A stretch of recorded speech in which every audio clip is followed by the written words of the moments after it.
आज का हमारा टॉपिक है जनरल एनेस्थेटिक। अब जो जनरल एनेस्थेटिक होते हैं ये ऐसे एनेस्थेसिया होते हैं जो कि हमारी बॉडी के सेंसेशन को खत्म कर देते हैं और कॉन्शियसनेस कॉज करते हैं, उसे हम बोलते हैं जनरल एनेस्थेटिक। और जनरल एनेस्थेटिक जो होती है हमारी रिवर्सिबल प्रोसेस होती है। मींस जब ये ड्रग दे दिया, इन्होंने अपना एक्शन शो कर दिया, उस टाइम पर सेंसेशन खत्म हो जाएगा, लेकिन जब जो लिमिट है हमारे ड्रग की वो खत्म हो जाएगा टाइम, उसके बाद वापस दोबारा से पेन हमारा स्टार्ट हो जाएगा, इसलिए रिवर्सिबल प्रोसेस बोलते हैं। अब जो हमारे जनरल एनेस्थेटिक होते हैं ये क्या कैसे एजेंट्स होते हैं कि हमारी कॉन्शियसनेस को, सेंसेशन जो होता है उसको खत्म कर देते हैं और कॉन्शियसनेस को खत्म कर देते हैं, उसे हम जनरल एनेस्थेटिक कहते हैं। अब नेक्स्ट टाइम है फीचर्स। अब जो हमारा जनरल एनेस्थेटिक है ये सेंसेशन को खत्म कर देता है, स्पेशली पेन को खत्म कर देता है, ये मेमोरी को पार्शियल खत्म कर देता है या टोटल खत्म कर सकता है। और जब जनरल एनेस्थेटिक किसी भी पेशेंट को दिया जाता है, इमोबिलिटी हो जाती है, मीन्स वो पर्सन मूवमेंट नहीं कर सकता है और उसके जो मसल्स होते हैं वो रिलैक्स हो जाते हैं। और जो जनरल एनेस्थेटिक ऐसे एजेंट होते हैं जो सेंट्रल नर्वस सिस्टम को डिप्रेस करते हैं और जो कॉन्शियसनेस है उसको खत्म कर देते हैं। तो ये हमारा टर्म होता है जनरल एनेस्थेटिक। बाकी स्टूडेंट जिसने भी चैनल को सब्सक्राइब नहीं किया है चैनल को सब्सक्राइब करिए। बाकी जो पुरानी आपकी वीडियोस हैं, लास्ट लेक्चर्स हैं, उसको आप देख सकते हैं। अब आता है हमारा जनरल एनेस्थेटिक की स्टेजेस कि जो हमारे एनेस्थेसिया है उसकी कौन कौन सी स्टेजेस हैं। तो जो हमारा जनरल एनेस्थेटिक है उसकी 4 स्टेज है। फर्स्ट स्टेज है स्टेज 1 जिसे एनाल्जेसिया स्टेज बोलते हैं। स्टेज 2 है डेलीरियम स्टेज। स्टेज 3 है सर्जिकल एनेस्थेसिया और स्टेज 4 है मेडुलरी पैरालिसिस। तो सबसे पहले अगर हम बात करें स्टेज 1 की कि जनरल एनेस्थेटिक दिया गया, मींस कोई भी इंजेक्शन दिया गया है जनरल एनेस्थेटिक का, इंजेक्शन देने के बाद जो पेन है वो हमारा ठीक हो जाएगा, रिलीफ हो जाएगा और इसे हम बोलते हैं स्टेज 1 एनाल्जेसिया कंडीशन। अब जैसे टाइम हमारा इंक्रीज होगा, बढ़ेगा जनरल एनेस्थेटिक देने के बाद, उसके बाद स्टेज हमारी 2nd अकर हो जाएगी जिसमें जो पर्सन है अनकॉन्शियस हो जाएगा, होश खो देगा अपने, उसकी आंखें बंद होने लगेंगी और उसका जो ब्रेन का फंक्शन है वो काम करना इससे डिक्रीज कर देगा, स्लो कर देगा। उस प्रोसेस को हम स्टेज 2 बोलते हैं, डेलीरियम प्रोसेस। तो हमारी फर्स्ट स्टेज हो गई कि पेन रिलीफ हो गया, इसके बाद पर्सन जो पेशेंट है अनकॉन्शियस हो गया, उसके बाद हमारी आती है स्टेज 3। अब जो हमारी स्टेज 3 है इसमें क्या होता है, डॉक्टर सर्जरी करना स्टार्ट करते हैं स्टेज 3 में, इसलिए से सर्जिकल एनेस्थेसिया भी किया कहा जाता है और सर्जरी स्टार्ट करना स्टार्ट हो गई। तो यही हमारी स्टेज होती है। जो स्टेज 4 है ये जब डोज ज्यादा दी जाती है तब ये स्टेज 4 हमारी अकर होती है, जिसमें जो पेशेंट है रेस्पिरेटरी सिस्टम उसका पैरालिसिस हो जाता है, पर्सन ब्रीथिंग भी नहीं कर पाता है, इवन पर्सन की डेथ भी हो जाती है। तो जो स्टेज 4 है ये बाय मिस्टेक होता है कि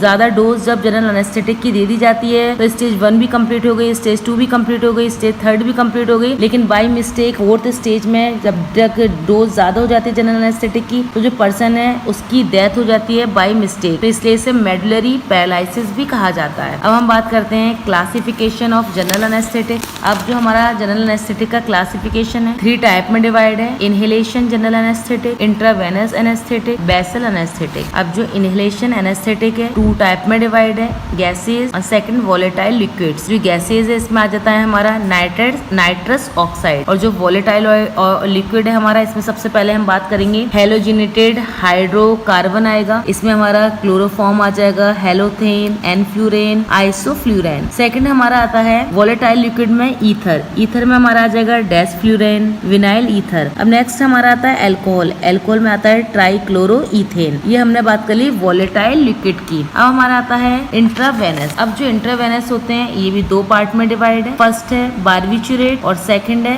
अदर। बारबिचुरेट्स में आ जाएंगे हमारे ड्रग मीथो हेक्सिटल, थायोपेंटल सोडियम, हेक्सोबार्बिटल। जो अदर ड्रग्स है हमारे इंट्रावेनस के जनरल एनेस्थेटिक के वो है हमारे कीटामीन, HCl, मॉर्फिन, प्रोपोफोल और एजीपैक्सोल। अब जो बेसल है इसमें हमारे ड्रग है पैराल्डिहाइड है, फेंटेनाइल सिट्रेट है। तो हमने बात कर ली कि जनरल एनेस्थेटिक किसे कहते हैं, जनरल एनेस्थेटिक की हमारी स्टेजेस क्या हैं, फीचर्स क्या हैं। अब हम बात करते हैं mechanism of action of general anaesthetic. इसमें क्या होता है, जो जनरल एनेस्थेटिक के ड्रग होते हैं ये क्या करते हैं, न्यूरोनल एक्टिविटी को डिप्रेस कर देते हैं, हमारे ब्रेन की मीन से सेंट्रल नर्वस सिस्टम को डिप्रेस करते हैं, उस पर एक्ट करने का काम करते हैं। और जो जनरल एनेस्थेटिक ड्रग होते हैं ये डिफरेंट मैकेनिज्म ऑफ एक्शन को प्रोड्यूस करने का काम करते हैं, डिफरेंट पोजीशन पर डिफरेंट एक्ट करते हैं। जैसे हाइपोथैलेमस है तो वहां पर ये क्या करेंगे, अनकॉन्शियसनेस को इंड्यूस कर देंगे। हिप्पोकैम्पस पर अगर ये फंक्शन करेंगे तो एमनेसिया कॉज कर देंगे। स्पाइनल कॉर्ड पर अगर ये फंक्शन करेंगे, अपना मैकेनिज्म ऑफ एक्शन शो करेंगे, तो ये इमोबिलाइजेशन कॉज कर देंगे। तो जो साइट ऑफ एक्शन है हमारे जनरल एनेस्थेटिक की, वो है हमारी लिगेंड गेटेड आयन चैनल। अब जो लिगेंड गेटेड आयन चैनल है मींस जो गाबा रिसेप्टर है उससे लिंक हो जाते हैं गाबा ए रिसेप्टर से, और गाबा ए रिसेप्टर से लिंक होने के बाद जो क्लोराइड आयन चैनल्स होते हैं उनको ये ओपन कर देते हैं। तो जो हमारा गाबा है ये क्या करता है, इनहिबिटरी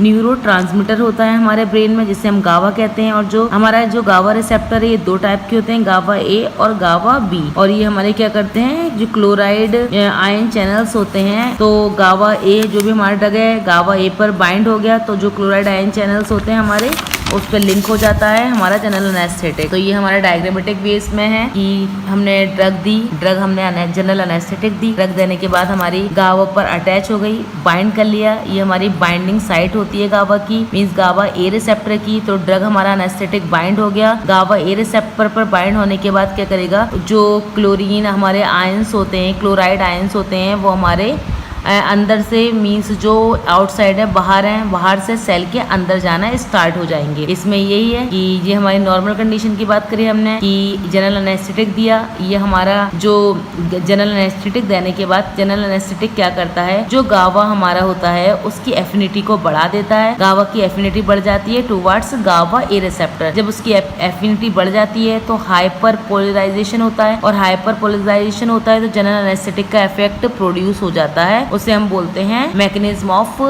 जनरल एनेस्थेटिक। तो हमने जनरल एनेस्थेटिक पढ़ लिया कि जनरल एनेस्थेटिक किसे कहते हैं, उसकी फीचर क्या है, क्लासिफिकेशन क्या है, मैकेनिज्म ऑफ एक्शन क्या है। बाकी नेक्स्ट लेक्चर में नेक्स्ट टॉपिक डिस्कस करेंगे।